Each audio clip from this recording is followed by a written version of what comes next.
এবং সামনে উপবিষ্ট সংগ্রামী ভোটার ভাই ও বোনেরা, আসসালামু আলাইকুম। আমি এই জায়গাটা আপনাদের কথা বলতেছি, আমার মুখে দাঁড়িয়ে আছে। আমি নামাজ পড়ি, আপনারা জানেন। আমি সত্য বলি, এর কোনো গ্যারেন্টি আছে? গ্যারেন্টি নাই। আমি উদাহরণস্বরূপ বলতেছি, আপনাদের এলাকায় মসজিদ আছে না? মসজিদ ইমাম সাহেব আছে না? আছে। মনে করেন আমি একজন ব্যক্তি, ইমাম সাহেব একজন ব্যক্তি।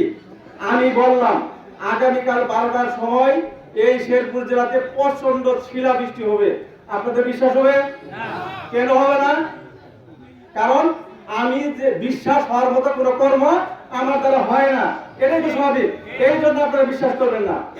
আচ্ছা, এই কথা যদি আমাদের ক্ষতি, আপনাদের মসজিদের ক্ষতি সব বলে, আপনারা কি বিশ্বাস করবেন কি করবেন না? কেন করবেন? সে একটা মসজিদের নেতা, আপনার এলাকার নেতা, সে ইমাম সাহেব, সে যা বলবে সে সঠিক কথা বলতে বাধ্য। এটা সঠিক কিনা? তদ্রুপ আমাদের শেরপুর জেলায় বিএনপি থেকে, স্বতন্ত্র, জামাত থেকে সবাই নমিনি হিসেবে নির্বাচন করতেছে। আচ্ছা, এই যে আপনারা স্বীকারোক্তি দিলেন, আমি যা বলবো এটা সত্য হতেও পারে, না হতে পারে। তদ্রুপ ইমাম সাহেব যেটা বলবে সত্য হবে, কারণ সব উপযুক্ত কথাই বলবে। তদ্রুপ আমাদের রাশেদুল ভাই যদি আপনাদের সাথে কোনো প্রতিশ্রুতি দেয়, তাকে প্রতিশ্রুতি রাখতে হইবে।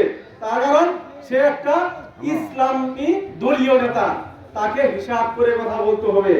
এই জন্য সে যা বলবে আমাদের 100% বিশ্বাস করার মতো তার সমস্ত উপকরণ বিদ্যমান।